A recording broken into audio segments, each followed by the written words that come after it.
Orri, þú lentir í miklu ævintýri síðustu viku að skora jöfnunarmark á síðustu sekúndu sem að tryggja sæti í 16 úrslitin. Þetta var náttúrulega risastórt.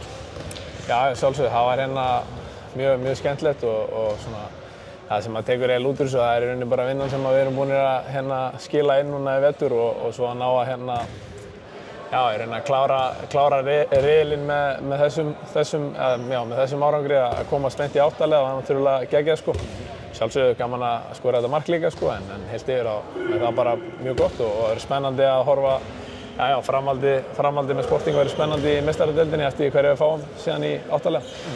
En það er náttúrulega sko, þegar mann lendir þessari stöðu nokkrum sekúndum fyrir leikslok að fá boltann og þetta ekki hugsa menn eitthvað ekki bara...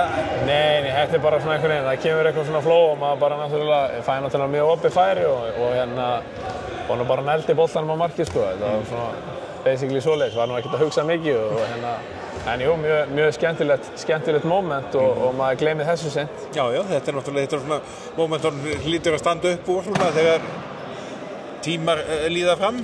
Já, svona. Þannig séð, þetta var frábært en svo eru mörg önnur moment og margir góðir sigrar sem hafa komið á þessu tímabili líka og vonandi heldur það áfram núna á vori. Svo tókstu bara sprettinn beint aftur í vörn, það voru nokkrar sekúndur eftir. Já, ég var ekkert að hugsa, ég hugsaði aldrei hlaupið á hratt í lífið mínu sko. Maður náttúrulega var ekkert, maður vildi bara ekki að þeir myndi ná að skora aftur þó að ég var eins langt frá að geta gert eitthvað í en þá sjálfsögur reyndi maður að skila sér tilbaka í vörn. Jú, og svo náttúrulega ljúkið tímabilinu síðustu helgi með þessum sigri í þessum